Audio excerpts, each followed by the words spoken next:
भारत की रॉ ने मोसाद की तरह अपने दुश्मन को चुन चुन कर मारा। पाकिस्तान में एक रिपोर्ट में मच गया हाहाकार। ब्रिटेन के अखबार द गार्जियन की एक रिपोर्ट ने पूरे पाकिस्तान और दुनिया में हलचल पैदा कर दिया है। गार्जियन की रिपोर्ट में बताया गया है कि भारत की research and analysis wing Pakistan में आतंकवादियों को टारगेट करके मार रहा है। मोसाद की स्टाइल में भारत अपने दुश्मन को मार रहा। इसी रिपोर्ट में आगे बताया गया है कि विदेशों में आतंकवादियों को खत्म करने की भारत की रणनीति 2019 में पुलवामा हमले के बाद शुरू हुई। द गार्जियंस की रिपोर्ट के मुताबिक भारत ने इजरायली खुफिया एजेंसी मोसाद और रूस की केजीबी की तरह अपने टारगेट आतंकियों को मार रहा है, जिसके बाद भारत सरकार ने ब्रिटेन के द गार्जियन की एक रिपोर्ट में कही गई उन बातों को खारिज किया है जिसमें भारत पर आतंकवादियों को खत्म करने के लिए पाकिस्तान में टारगेट किलिंग करने का आरोप लगाया गया है। भारत विरोध प्रचार कहा है। वहीं विदेश मंत्री एस जयशंकर ने कहा कि अन्य देशों में टारगेट हत्याएं भारत सरकार की नीति नहीं थी। जाने ब्रिटेन के द गार्जियन की क्या है पूरी रिपोर्ट। द गार्जियन ने गुरुवार को एक रिपोर्ट जारी की जिसके बाद पूरी दुनिया में हलचल पैदा हो गई। इसमें दावा किया गया है कि भारत सरकार ने विदेशी धरती पर रहने वाले अपने टारगेट आतंकवादियों को मारने का प्लान दिल्ली में बनाया, जिसमें सबसे अधिक हत्या पाकिस्तान में हुई। रिपोर्ट में यह दावा भारत और पाकिस्तान के कुछ खुफिया अधिकारियों के हवाले से किया गया है।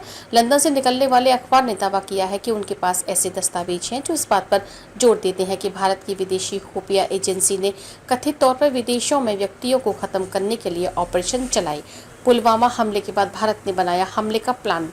रिपोर्ट में बताया गया है कि भारत ने 2019 में हुए पुलवामा आतंकी हमले के बाद इस तरह का प्लान बनाया है और अपने दुश्मनों को मारने का काम शुरू किया। रिपोर्ट के मुताबिक 2020 के बाद से पाकिस्तान में अब तक लगभग 20 हत्या हो चुकी हैं, जिसमें अज्ञात बंदूकधारियों ने अंजाम दिया है। पाकिस्तान ने भारत पर हत्या कराने का लगाया था आरोप।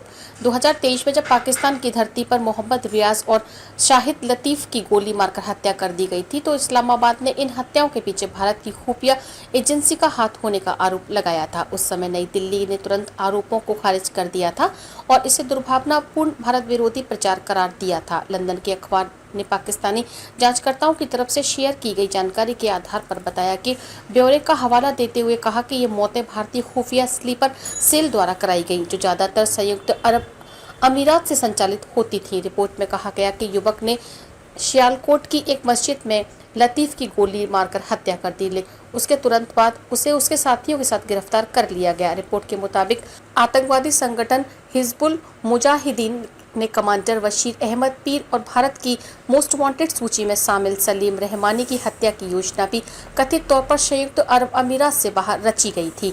दुबई से लेन देन की रसीदों से पता चलता है कि हत्यारों को लाखों रुपए का भुगतान किया गया था। भारत ने रिपोर्ट को बताया प्रोपागंडा। उधर जैसे ही यह रिपोर्ट आई, भारत ने इसे पूरी तरह दावों को खारिज कर दिया। भारतीय विदेश मंत्रालय ने द गार्जियन की संबंधित रिपोर्ट को झूठा और दुर्भावनापूर्ण भारत विरोधी प्रचार कहा है। उनका साफ साफ कहना है कि दिल्ली ने उन लोगों को निशाना बनाने की नीति लागू की है जिन्हें वह भारत के प्रति शत्रुतापूर्ण मानता है।